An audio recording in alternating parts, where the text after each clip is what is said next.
In this episode of Plants of the Gods, join us as ethnobotanist Dr. Mark Plotkin walks us through the history of the world's most widely consumed, mind-altering plant product, coffee. During the first half of a two-part episode, we'll hear about coffee's origins in East Africa and how this favorite morning pick-me-up inspired creativity and shaped human evolution. In short, coffee as you have never drunk it. Or thunk it. Hello, everyone. I'm Mark Plotkin, Dr. Mark Plotkin of the Amazon Conservation Team, and the host of the podcast Plants of the Gods, Hallucinogens, Healing, Culture, and Conservation.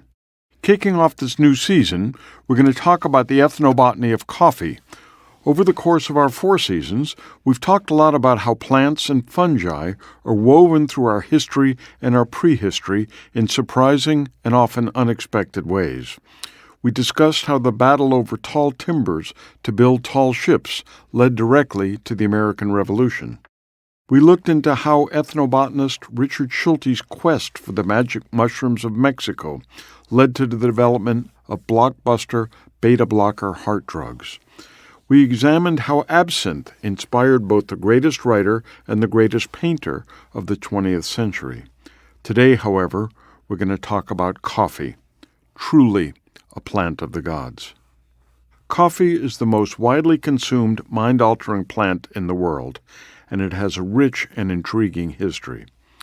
But first, let me pose a question. The history of coffee features adultery, larceny, spies, smugglers, and slave revolts. If Hollywood can make hit movies based on an amusement park ride like Pirates of the Caribbean and based on a plastic doll like Barbie, why have they never made a film about the history of coffee? On a personal note, I've had the opportunity to drink a lot of great coffee in a wide variety of different settings. I've enjoyed superb cafe in such non-tropical places as Holland and Japan. I've attended coffee ceremonies in East Africa, the original home of the coffee plant. I've drunk the famous Blue Mountain coffee in eastern Jamaica, and I've downed many a cup in Latin America, from Mexico to Argentina. But the best coffee I've ever had, and continue to have on an almost daily basis, is the coffee we drink in my hometown of New Orleans, and this is coffee with chicory. Why do we drink coffee with chicory?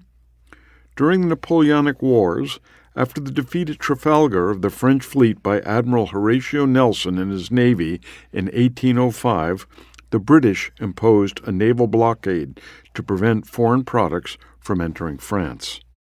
The French, therefore, lacked 2 tropical plant products that they craved: sugar from sugarcane and coffee. Napoleon, however, launched an innovative approach to attempt to solve this problem. He challenged his countrymen to produce sugar and coffee, or a coffee-like drink, from local plants, since neither sugarcane nor coffee could be grown outside of the tropics and in France, and France was cut off from her tropical colonies. The success was that of the sugar beet, which grows well in temperate regions. The French developed a strain of beet which yielded sufficient sugar to meet local demand. However, they were never able to find a coffee substitute which had all the benefits and taste of coffee. One of the most popular species with which they experimented was the chicory plant, which thrives in temperate regions. Despite Napoleon claiming that chicory was an excellent substitute for coffee and subsidizing its cultivation, it is not. But it is an excellent adulterant. In other words, it can be mixed with coffee, so a little coffee would go a long way. Furthermore, coffee mixed with chicory is exceptionally flavorful. So even after the Napoleonic Wars had long ended, people had developed a preference for the taste of coffee mixed with chicory, which is why today, in parts of the world that were influenced by French colonialism, like New Orleans or Vietnam, many people still prefer to drink their coffee with chicory.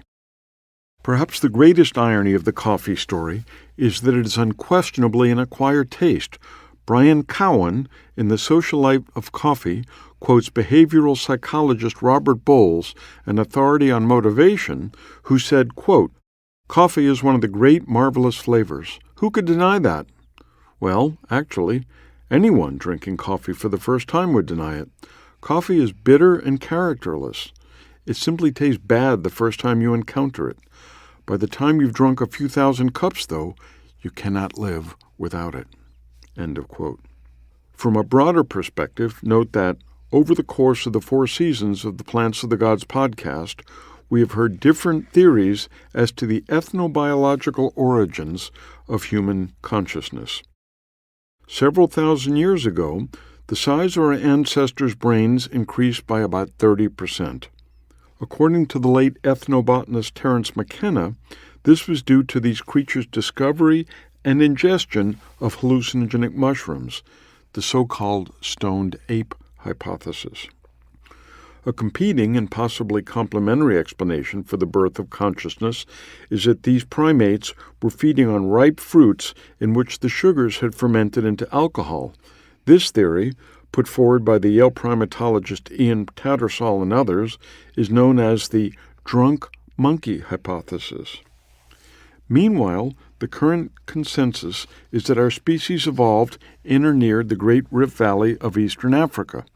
The writer Anthony Wilde has proposed a different ethnobotanical explanation as to why our species may have evolved in the region, why cranial capacity increased here, and the plant native to the region that drove this evolution is coffee. Wilde wrote, quote, "It's tempting to wonder whether the proliferation of wild coffee trees in the same Ethiopian highland forest could also have had a hand in the process. Coffee has always been associated with speed of cognition and expression, and the sudden dawn of self-awareness in the Genesis story of the Bible concerning the forbidden fruit of the tree of knowledge is something that could have been prompted by a psychoactive substance such as caffeine. Such awareness is also an attribute of language and thought. To place coffee center stage in the story of the fall is altogether a more inspired piece of casting than the choice of a lowly, golden, delicious apple. Imagine coffee berries driving their eaters into a caffeine-fueled frenzy of quick-fire contention and ingenious thinking, engines of brain evolution." End of quote. Keep in mind that the Bible talks about the tree of knowledge, not the mushroom of knowledge, nor the grapevine of knowledge, and in the Ethiopian highland forest where it is native, coffee is a tree that can reach well over 20 feet in height. On a side note, one of the earliest pre-human fossils from Indonesia is known as Java man. For reasons that will become clear, we can refer to the human ancestor from the coffee forests of Ethiopia as Mocha Java man. Now, the origin story of coffee. It was supposedly discovered by a goat herder named Kaldi, who noticed that his goats became frisky and animated after eating the fruits of a local tree. He consumed a few and felt a similar burst of energy, the original precursor to Red Bull. If Kaldi did in fact exist, he was probably a member of the Oromo peoples, O-R-O-M-O, native to southwestern Ethiopia. The Oromos considered coffee to be the tears of Waka, the supreme sky god, and they and the other early Ethiopians devised a variety of means for consuming coffee. Both the beans and the leaves were chewed, and they were said to make a wine out of the fermented pulp. The fruits were ground and mixed with butter or other animal fat to provide a high-energy snack that could be taken along on travels, meaning that coffee was a key component of the original granola bar. There may have been several other reasons for devising so many ways of ingesting the plant, but one reason was undoubtedly the driving force: caffeine. In an ancient world devoid of many, if not any other stimulants, the discovery of caffeine was a revelation, and we will delve deeper into this later in the program. But let me define what a stimulant is. A stimulant is a substance which tends to increase activity in the central nervous system, leading to an increased alertness and energy, enhanced focus and performance, and decreased drowsiness. In moderation, a stimulant can produce a sense of comfort and well-being, even a subtle sense of euphoria. Caffeine clearly represents one of the first stimulants discovered by humans, if not by pre-human ancestors. It is an alkaloid found in the coffee plant. Alkaloids, as we've heard in previous episodes, are naturally occurring compounds that often have pronounced physiological and sometimes mental effects in humans and other animals. Some of the alkaloids we've already discussed in earlier episodes are cocaine, morphine, and nicotine. Chaldean the Aroma's discovery of coffee was somewhere around the 9th century. As word spread of this remarkable plant product, coffee traveled across the Red Sea to the Arabian Peninsula, where the beans were being roasted and coffee was served as a drink.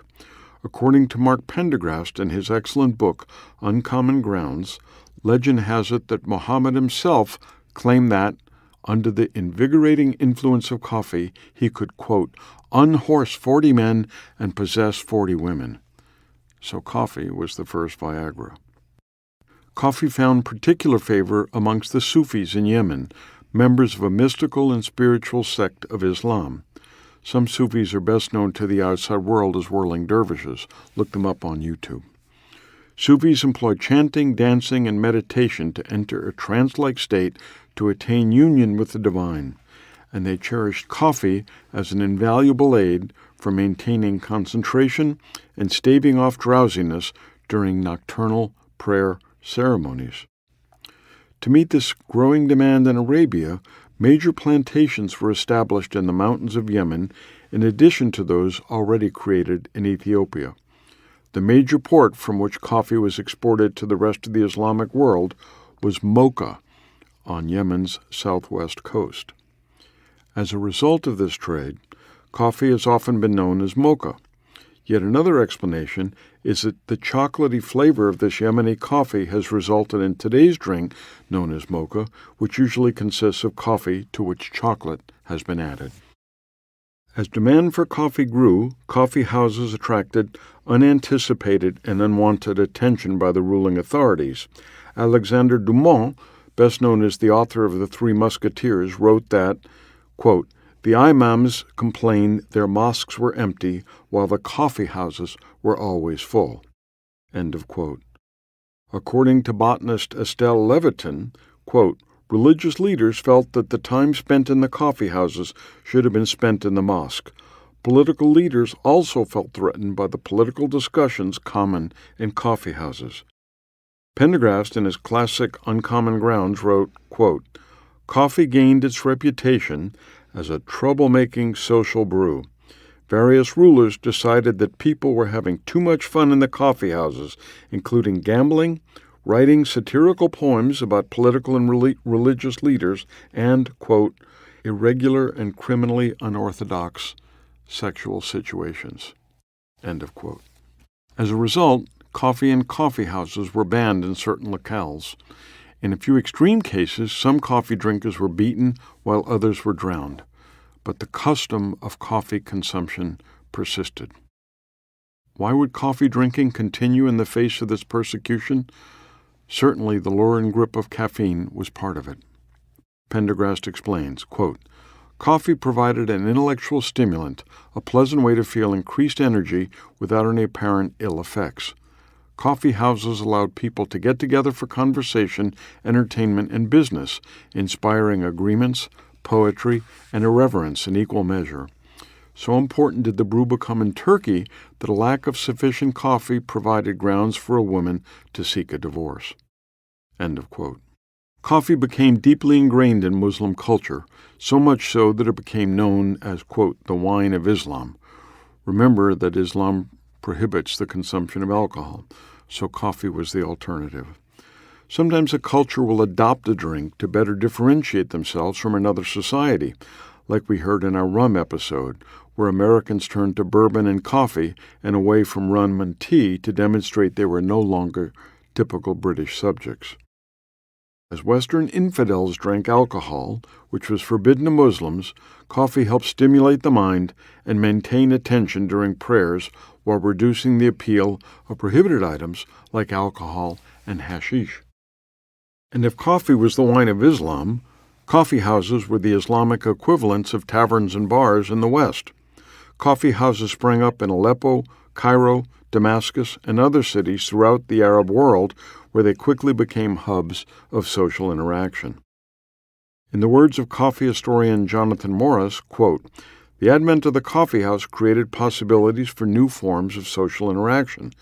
The coffeehouse's appeal lay in providing the first legitimate public space for socialization among Muslim men. The layout of these early coffeehouses facilitated an egalitarian ambiance, as patrons were seated according to the order in which they arrived rather than by their social rank." Morris posits that some of the attacks on coffeehouse culture by religious and political conservatives may have been due to their progressive orientation that defied existing social and existing economic hierarchies. As we will hear, this foreshadows similar uncertainties by political conservatives in Europe many years later. Nonetheless, these lively Arabic and Turkish coffeehouses were visited by European travelers who enjoyed their first tastes of coffee. So embedded in local culture was coffee by then that these Europeans assumed the plant was native to the Middle East, so much so that Linnaeus, the father of scientific classification, named the plant Coffea arabica, an incorrect appellation for a plant native to Ethiopia. Much of what we know about the early use of coffee in Ethiopia is derived from the writings of a fascinating but much overlooked British ethnobotanist named James Bruce, one of the most extraordinary characters in the history of exploration. Bruce was also a wine merchant, a linguist, antiquarian, anthropologist, self-taught physician, cartographer, artist, and explorer, best known for helping determine the origin of the Blue Nile. Having taught himself both Arabic and Gez, an ancient and sacred Ethiopian language, Bruce traveled to Ethiopia in 1770 and spent 2 years exploring local peoples and their uses of medicinal plants and coffee, not just the drink, but the ritual preparation and serving ceremony. Bruce's writings make gripping reading.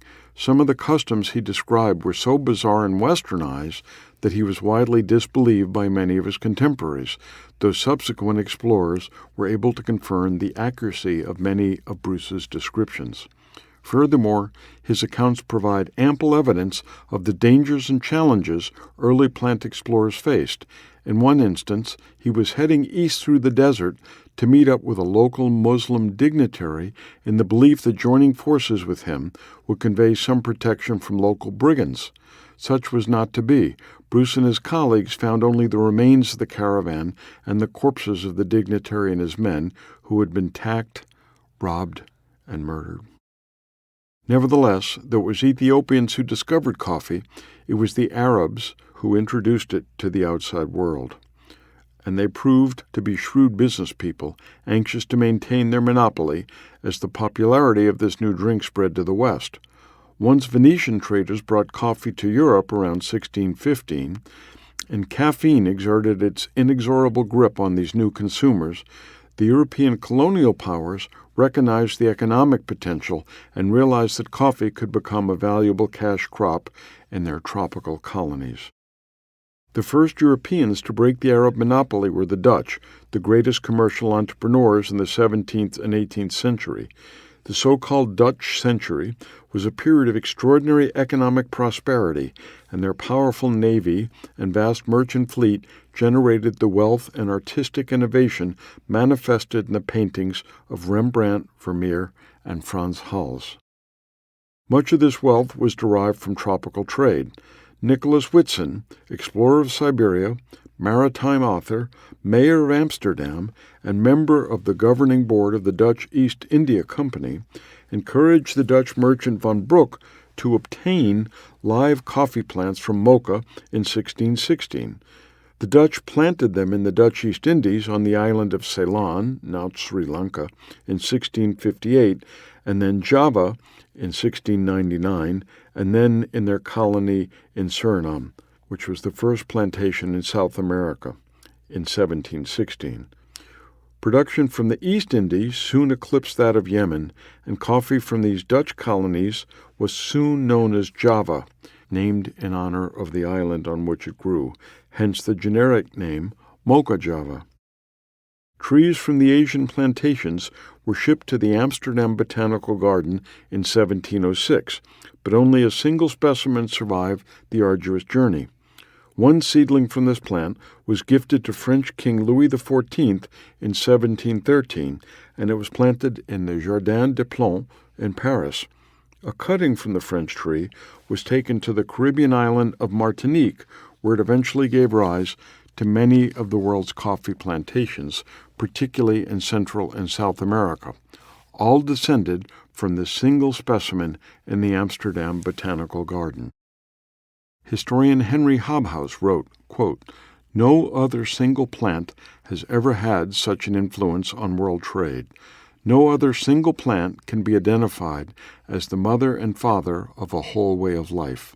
At least half of the huge coffee industry, worth over $100 billion a year, springs from a single ancestral plant grown in the Amsterdam Botanical Garden." How the lonely plant made it from Paris to the Caribbean is the stuff of legend. According to his personal account, a French naval officer named Gabriel Mathieu Desclous wanted to bring coffee to the French West Indies, but the King of France had ordered that his coffee plant was not to be touched.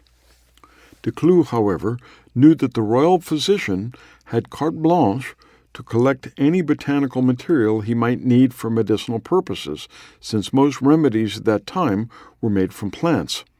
Desclous bribed the physician for some seedlings and set sail with his botanical booty for the Caribbean. The trip was not a smooth one.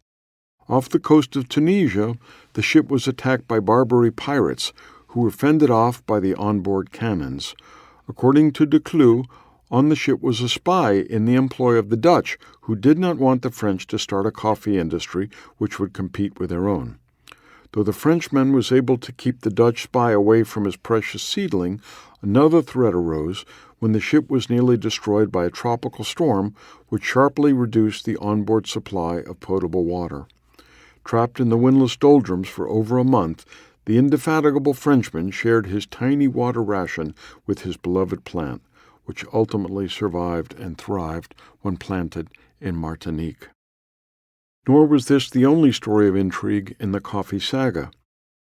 There are 3 small countries nestled in the northeastern shoulder of South America. Moving west to east, Guyana, formerly British Guiana, Suriname, formerly Dutch Guiana, and French Guiana.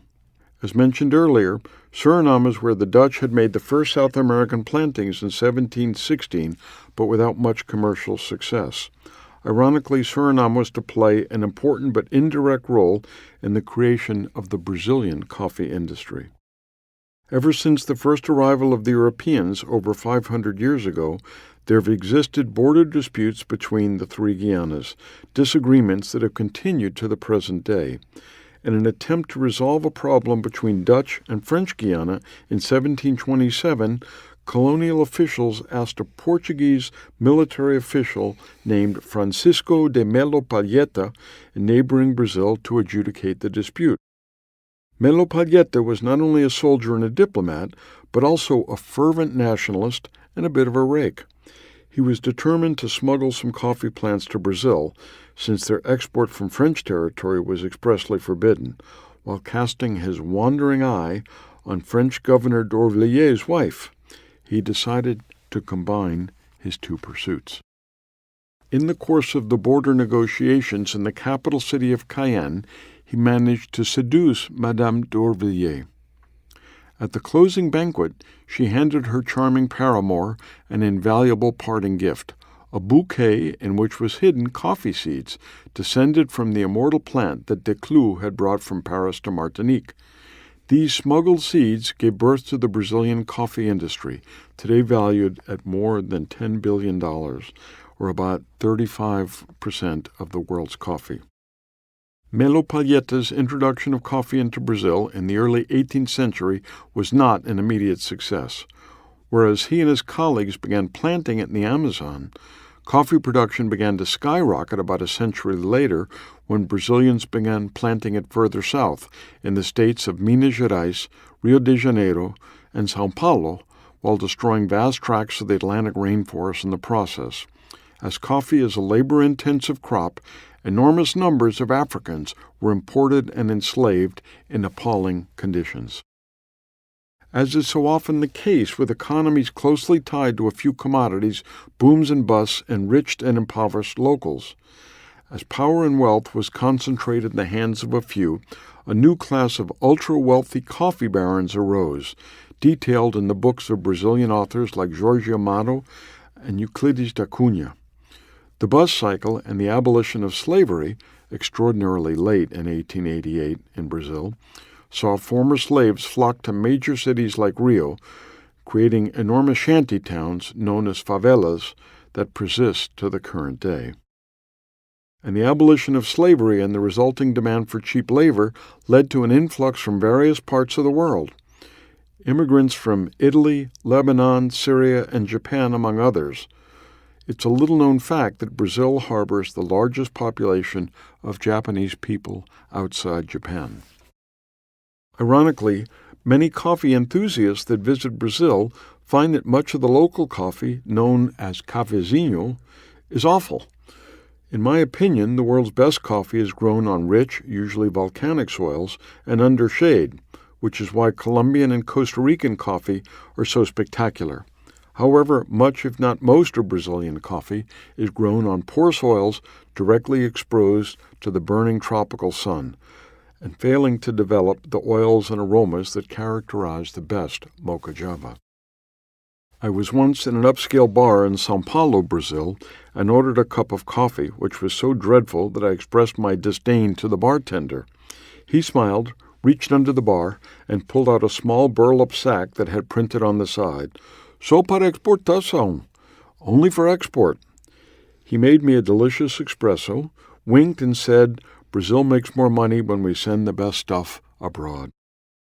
Brazil went from exporting 22,000 tons of coffee in 1800 to more than 3 million tons in 1900, an increase of over 130 times. Today, Brazil is exporting about 4 million tons, meaning that it's producing about 35% of the world's coffee, as I mentioned earlier. Worth noting is the inextricable link between coffee and slavery during the early days of the coffee industry, and not just in Brazil. The most productive plantations in the French Empire were in Santo Domingo, now known as Haiti. In the late 1700s, it was said to be the most profitable colony in the tropical world, producing not only coffee, but sugar, cocoa, and indigo dye.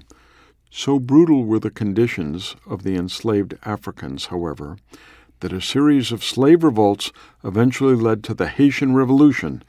With the remarkable Toussaint Louverture in charge, the slaves overthrew their colonial overlords and established the first independent black republic in the world in the year 1804. With the loss of Santo Domingo as a major coffee exporter, other Central and South American countries began planting coffee. Ever since, coffee has played a major role in tropical American countries, contributing to economic development, employment, export revenues, and other benefits. However, the flip side of the story is a negative one. Establishment and expansion of coffee plantations has usually been at the expense of tropical rainforests, and the economic yields have typically been concentrated at the very top of the economic pyramid, as is often the case in the capitalist system. The rich got richer, and the poor got a lot poorer. A highly recommended account of this is detailed in the book Coffee Land by Augustine Sedgwick. The author details how a poor but upwardly mobile Englishman makes his way to El Salvador in Central America, becomes fabulously wealthy coffee baron, controlling enormous amounts of land in a tiny country, and essentially impoverishing his workers who end up worse off. The pattern repeated itself elsewhere. According to Pendergrass's book, in northern Guatemala, in the 30s, Germans owned 80% of the arable lands, yet paid their primarily indigenous workers as little as 3 cents a day.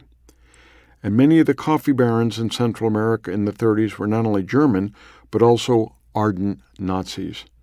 According to Pendergrass, quote, local Gestapo members brought increasing pressure to bear on non-Nazi Guatemalan Germans, sometimes threatening them if they did not comply. These Nazis compiled a secret list of 40 unpatriotic Germans who were to be executed once Germany won the war and took over Guatemala. The U.S. took an even more active interest in Latin America as a result, to keep the Nazis at bay and maintain the flow of coffee to the homeland and to Allied soldiers overseas. After the attack on Pearl Harbor and the sinking of Brazilian ships by Nazi submarines, Latin America, particularly numerous political fence-sitters, firmly embraced the Allied cause. The number 2 major coffee power in South America after Brazil has long been Colombia, whose volcanic soils, mountain slopes, and ample rainfall create optimal conditions for coffee cultivation. Coffee is said to have been introduced in Colombia in the 18th century by Jesuit priests. Supposedly, the Jesuits are said to have helped spread coffee trees by requiring their parishioners to plant them as part of their penitence for misdeeds. As in Brazil, the economic importance of coffee led to the construction of infrastructure like roads and railroads to facilitate the transport of the beans to larger cities and to ports for export. And, as in Brazil, the concentration of wealth from the business created a powerful class of coffee barons.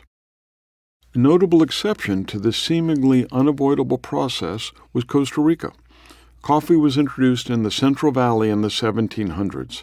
As in Colombia, volcanic soils and ample rainfall proved ideal, and coffee soon became the major export crop. Costa Rica, however, never developed a coffee culture built on an overconcentration of wealth in the hands of a very few coffee barons. It may be that Ticos, as Costa Ricans are generally known, possess a much more egalitarian nature, or it may be that there was no tradition of autocratic rulers, unlike the Maya in Guatemala, the Chibcha in Colombia, the Incas in Peru, or the Aztecs in Mexico. Whatever the reason, they produce some of the best coffee in the world. If you've enjoyed this podcast, please remember to give us a good rating and to subscribe and share with like-minded folks. We appreciate your support for the protection of the knowledge and biodiversity of South America by the Amazon Conservation Team. In our next episode, we'll continue with part 2 of our discussion as Dr. Plotkin shares how coffee has shaped cultures around the world.